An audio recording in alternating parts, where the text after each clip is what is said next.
everyone, my name is Rebecca. I'm a fish biologist, ichthyologist and also a PhD student. I specialise and study the evolution of lower card catfishes, which are also known as plecs and L numbers within the aquarium trade. I have worked within the aquarium trade for many years and I've also had aquariums for many years.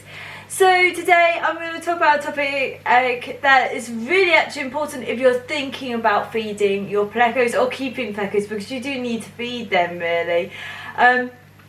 So this is actually understanding what your fishes feed on, because if you don't, you could risk losing the fishes pretty quickly or maybe pretty slowly.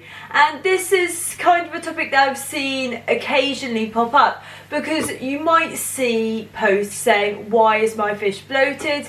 Why is my fish looking like this? And there can be many reasons behind bloat and similar effects on the fishes, sort of where their belly is so extended. And largely in lower cards and plecs, this is down to the diet.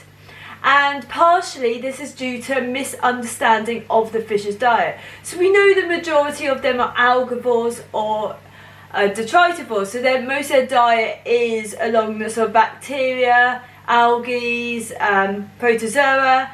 Not really invertebrates so much as like other fishes. There are exceptions. There's not as many we keep in the aquarium trade. There are carnivores, true carnivores being like angelicus, Hypancistrus, leprocanthicus. So they're a total different exception, and they kind of have some very different dietary requirements to avoid this sort of bloat. Within lower carno, so the whiptails, you've got like pseudohemiodon, planidocorian and stuff. So there are quite a few actual carnivores, but most of them are not, and this is where the biggest mistake comes in. So people might have recently seen a YouTuber which has lost their Hypancistrus and blaming bloodworm. So this is one that is kind of stemmed a lot of my interest in diets for lower cards, because it's not the only time someone has had issues with bloat when actually feeding Hypancistrus as if they are carnivores. If you read the scientific literature and look at what these fishes are fed, actually eat in the wild, they are far from carnivores. If we look at their jaws, they do have very robust jaws, but this is also shared with related genera. So this might be Panacus, so the Panacus are more, clown plecos, tiger plecos, flash pleco. They've got very robust jaws because they're probably breaking into something difficult to break into, or feeding in something where you're not just grazing on a flat surface. It's a little bit more complex. And they've got quite numerous teeth, which kind of is very different from actual carnivores. So Hypancistrus, the main one being here, is Hypancistrus zebra, or the zebra pleco L46. Which is the one that was featured in this video.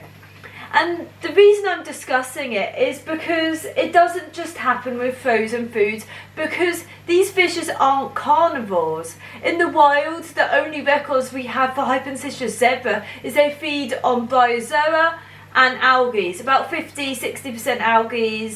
It kind of changes seasonally. And other Hypancistrus, we have much more algae, much more detritus, some seeds, just very much kind of a bit more of a generalist diet, not like the very strict algivores you see in other genera. But then they do feed on very few invertebrates. The problem is where people are actually treating them like carnivores. So feeding them like that pure bloodworm and large amounts of bloodworm, or maybe even frequent feeds of bloodworm, or where they might gorge themselves on bloodworm. And that's not only an issue when it comes to Hypancistrus, but other fishes might have issues with it. So a lot of people say, oh, I feed my Hypancistrus carnivorous diet. They get X brands. And there's many X brands that will say their diet is carnivorous. And if you look at the ingredients, like, I'll get up here. So this is fluval bug bites, and this is probably a little bit more carnivorous, but the majority of carnivorous diets, you can predict they will say ingredients, some sort of insect, whether it's insect meal, oh, am I going to be able to open this? The pleco diet's pretty much the same, to be honest, but it's always this carnivorous meal. And it doesn't add up to much, maybe like, so here it's only 25%. but you can get more. You could get like 60%, and then there's loads of cereals and vegetables. So how is that a carnivorous diet? So this isn't meant to be a carnivorous diet. This is meant to be an herbivorous diet, but the main ingredients are the same. And you'll find similar of all of these, whereas those are cereals. Where even the same usually of syrup, plenty of cereals. Why do trial packs never actually have anything?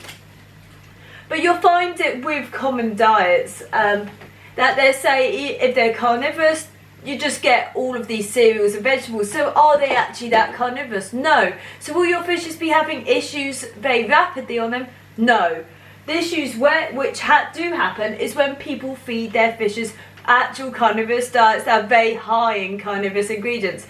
For example, Rapashi bottom scratcher, that will put a fish that is not truly carnivorous into high risk of bloat, especially if you're going to use just this. If you mix it with saying it's fine. So if you mix it with Rapashi soy green, it's going to be less of an issue. But realistically, this stems from a total misunderstanding of what these fish feed in the wild, and it kind of spreads like sort of like that telephone game thing, that one person says it and no one actually fact checks back. I live near a very tight road, I think, so that's why there's always beeping. But so that's why people are experiencing bloat when they're actually treating these fish as like carnivores. And maybe this person fed a dry duck, because I haven't actually seen the video. But the problem is with the diet, a lot of diets, you don't usually actually have percentages of how much the ingredients are on the back, so you can only just assume. Some are really good with it, like the bug bite says, what's it, one's 10%, one's 15%, 25%, I guess. They might be hiding some, I don't know, some ingredients might kind of be subtly not always mentioned, I don't know. But this is where people are getting massive issues of bloat in their fishes. And if you're going to be feeding frozen foods, you're going to be feeding them mostly a carnivorous diet. These fishes are not carnivores, they are not evolved the guts to process this food, they are not evolved the enzymes to process this food, and they've not evolved the gut biota. All of these will result in the food basically not being processed and dietary issues from it. The difference is when you're coming to the ones which are based in cereals and vegetables, is that while it's probably not going to cause bloat, it's more likely to cause long-term issues such as maybe they're not going to be fertile as long, maybe they won't grow as well, maybe they probably won't eat it. There's going to be a lot more waste because they're not digesting much of it, but it's going to be causing much less issues. So it's not as bad because you're not going to lose your fish really rapidly, but they're not going to live as long. And this is an issue you see more with algors because it's so much easier to deal with carnivores. And the Hypancistrus are, although I say they're more detritivores, they're very much more cosmopolitan, or what is it like, they're happy to feed on a wider range of items than other genera that are more algivorous and much more selective than Hypancistrus are. But it doesn't mean just because they eat something that's good for them. And they might be feeding on it just because you never know, that might be the best, sort of the highest nutrition, might be the only source of like certain food for a period of time, but many fishes feed on something that's probably not good for them. And it's like humans in general and other animals in a way, they just feed on it. Like dogs will eat anything almost. So, and the other one comes in, the other thing comes in, if you're going to be feeding your fish as if it's a carnivore, make sure you know whether they are insectivores, invertebrates, what they actually feed on, because a lot of them will be high in fish meal. And this comes into actual carnivores, which do seem a little bit more prone to bloat when they're fed fish meals, and they're actually more feeding in the wild on invertebrates. I think this is largely due to chitin, makes it sort of easier to process. There could be other things involved here, but then animals and so like fish meals are not the same nutritionally, or like the ability to process them isn't the same as feeding on an insect based diet or a mollusk based diet. It's not quite the same. It's actually vastly different if you're feeding fish meal to quite a few of the others. So just consider that and research the fish's diet. And sadly, there's a lot of resources which might not be so clear, or actually just regurgitating information without fact checking, and therefore this leads to mistakes and misunderstandings. And just be careful what you're feeding your fish. At the end of the day, Hypancistrus are not carnivores. There's no proof they're carnivores. They do not have any sort of like carnivorous morphology, whether it be in their phalangeal jaws or their oral jaws. Just take a look at a feeding Scobian or Leprocanthus for a really good example of true carnivory. Pseudocanthus is really difficult to actually totally define, as in they're a little bit unusual, I think. But then also the other one is Hypancistrus van Dragti, which used to be Microcanthus. I think is a little bit more carnivorous than the others, so that does sort of blur the lines a little bit more, but it was misunderstood. And you get plenty of these sort of vastly different morphological species that are actually placed in another group. The other one I think is even Spectrocanthus murinus, is a little bit more similar to that sort of carnivorous sort of morphology, but not all Spectrocanthus, so be careful. There are a lot of paraphyletic clays, so be careful when it comes to that for diets, especially when it comes like Hypancistrus or others. So anyway, check what you're feeding your fish. Make sure they're actually carnivore before you feed them an actual carnivorous diet.